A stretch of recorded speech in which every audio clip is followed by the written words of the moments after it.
Pode parecer muito estranho para alguns pensar numa espécie de associação entre espiritismo e espectro político da esquerda. Estranho porque nós estamos acostumados muito e excessivamente, dentro do movimento espírita, a fazer sempre aquelas mesmas coisas que foram historicamente constituídas e que convencionou-se como sendo aqueles atributos, aquelas características próprias daquele que se chama espírita. Quais sejam, por exemplo, aquele cidadão que vai ao centro, toma passe, bebe água fluidificada, participa das reuniões mediúnicas, dos grupos de estudo, que lê o Livro dos Espíritos, Evangelho segundo o Espiritismo, Livro dos Médiuns,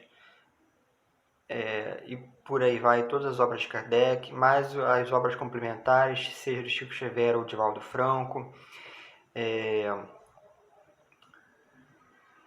e outras obras aí de outros espíritas menos conhecidos, para aqueles que não sejam do movimento. O espírito também é conhecido como aquele cara que faz caridade, né? Aquele velho axioma, né? Fora da caridade não há salvação, que o próprio Kardec utiliza. Pois bem, essas características elencadas determinariam aquilo que nós chamamos de espírita, de modo que você não pode dizer que o cara não seja espírita se o cara pratica essas coisas. Então, por que dizer que existe espírita da esquerda ou espírita da direita? Por que dizer que existe uma tendência política dentro do espiritismo se essas coisas são aquilo que determina que o cara seja espírita? Ou seja, o que caracteriza que ele seja disso ou daquilo? Ora, seria necessário que você verificasse várias coisas. Historicamente, você percebe que Kardec, por exemplo, o professor Rivail, ele namorou, por exemplo, com os socialistas utópicos. Não que ele fosse, mas ele namorou, ele manteve relação com os socialistas utópicos do século XIX. Charles Fourier, por exemplo. Historicamente também é sabido que ele foi um homem de muitas posses materiais, e é sabido, por exemplo, que ele criou um banco onde ele fazia empréstimos com juros menores.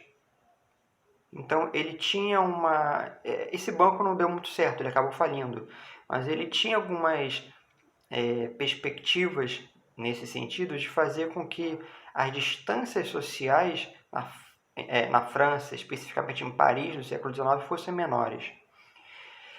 Posteriormente a Kardec, você pode encontrar um outro nome, Leon Denis, com o famoso livro, né, Espiritismo e Socialismo, onde ele estabelece algumas relações entre essas duas correntes. Após a morte de Kardec, e a partir do iniciozinho do século XX, o Espiritismo, então, e na verdade no final do século XIX já, lembrando que Bezerra de Menezes já era espírita, no Império, o movimento espírita começa a tomar corpo dentro do território brasileiro. Só que não é qualquer corpo, ele toma uma perspectiva sociológica mais à direita. Por quê? Porque se você parar para perceber a fundo o movimento espírita, ele não é um movimento que tende a fazer com que as pessoas critiquem ou façam críticas à sociedade. Na verdade, as críticas que eles vão fazer são críticas meramente morais. Não são críticas no sentido de fazer com que você possa estabelecer um novo padrão de sociedade baseado em igualdade. Muito pelo contrário. Quando você começa a fazer esse tipo de coisa, Logo vem aquele sujeito que vai levantar aquela questão do livro dos espíritas, dizendo que a igualdade ela nunca será possível, porque os espíritos são diferentes. É uma grande celeuma. Não é essa a interpretação que você pode dar para essa questão. Porque Kardec não estava falando disso. O que nós estamos falando aqui é reduzir as desigualdades, fazer com que todos tenham as mesmas condições, as mesmas oportunidades. Isso não é uma questão de resgate kármico.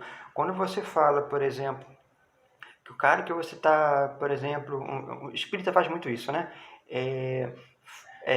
A questão da caridade, né? Quando você está na rua entregando uma sopa para uma pessoa na rua, por exemplo, né?